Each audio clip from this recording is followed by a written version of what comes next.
भोपाल तो अपने आप में एक शहर हॉकी का ही था। हॉकी का मक्का भी कहा जाता है इसको, और हॉकी नर्सरी कहा जाता है। हॉकी हिंदुस्तान की नर्सरी। इस शहर में इतनी हॉकी होती थी जो आज हिंदुस्तान में नहीं होती है, पूरे मुल्क में नहीं होती होगी।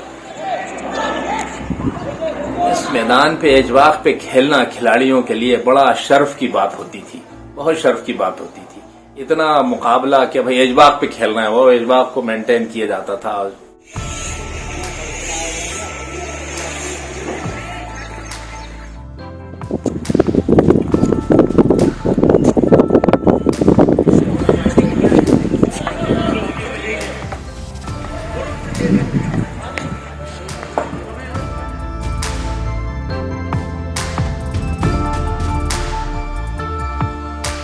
देखिए, जैसे मैंने कहा कि वजह एक तो झगड़ा था, जो झगड़ा चल रहा था कि दो एसोसिएशन पॉलिटिकल थी, लोकल पॉलिटिक्स बहुत ज़्यादा थी इन्वॉल्व। तो उस दौरान बच्चों के जो माता पिता थे, जो भी पेरेंट्स थे, उन्होंने अपने बच्चों को थोड़ा सा दूर करना शुरू कर दिया। और सबसे बड़ी वजह मुझे लगता है कि ये था। और हमारी टीम जब दो टीमें नेशनल में जाती हैं, तो नेशनल में जब सिलेक्शन शुरू होता है वो क्वार्टर फाइनल के बाद होता है। तो हम क्वार्टर फाइनल नहीं पहुंचते थे, और दो टीमें जब विवादित टीमें जाती हैं तो लोग उस पर ध्यान भी नहीं देते। सबसे बड़ी मुझे वजह ऐसी लगती, क्योंकि हमारे पास और भी प्लेयर थे जो खेल सकते थे, आगे जा सकते थे।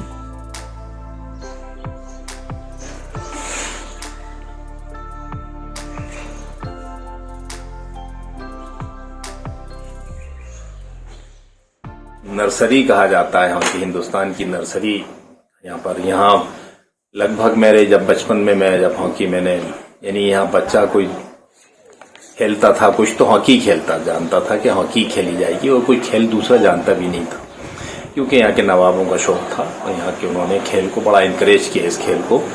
और यहाँ लगभग 65 क्लब होते थे जो मेरे बचपन में। उसमें देखने वाले भी खड़े होते थे। वो बच्चे ने, किसी ने भी कुछ अच्छा काम किया तो उसको 2 का नोट, किसी ने 5 का नोट, इस तरीके का इनकरेज बच्चों को करते थे। जब खेल के कहीं से आ रहे हैं, वो देख लिया, अरे बच्चा आ रहा है, इसने आज अच्छा खेला है, दूध पी के जाना, कहीं दूध, कोई होटल मिल गई तो दूध पिलाए।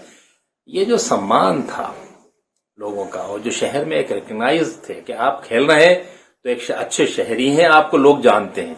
भोपाल की ये भी बता दूं आपको इस बात में कि अगर हम लोग नेशनल चैंपियनशिप खेलने जाते थे, भोपाल की नेशनल टीम आ गई और एयरलाइंस की टीम आ गई, मोहन बगान की टीम आ गई, वहां पर बंगाल की टीम आ गई, तो हर जगह से भोपाल के प्लेयर दिखते थे। यानी हर जगह से भोपाल के खिलाड़ी आते थे।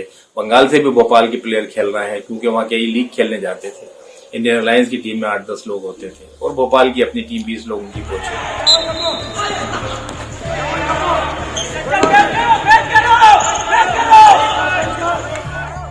इंफ्रास्ट्रक्चर हमारा ऐशबाग स्टेडियम एक अपने आप में इकलौता था, और कुछ मैदान थे, पुलिस ग्राउंड का मैदान था और ऐशबाग स्टेडियम था।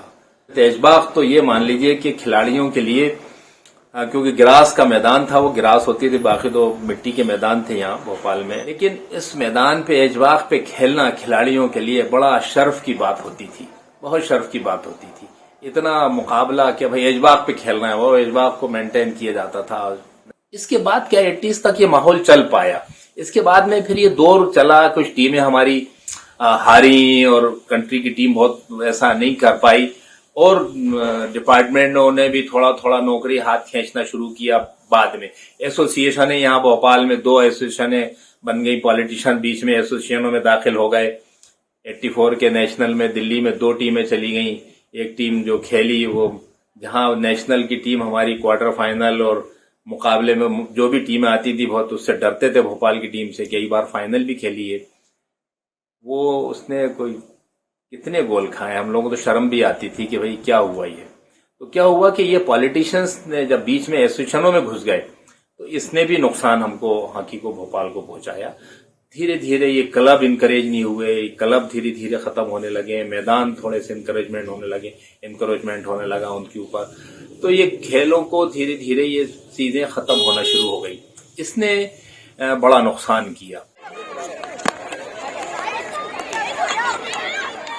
We are truthful, unafraid and independent because of you. Now you can help our reporting from the ground. Go to thequint.com, click Become a Member tab, choose a plan and pay. Because the truth is worth it.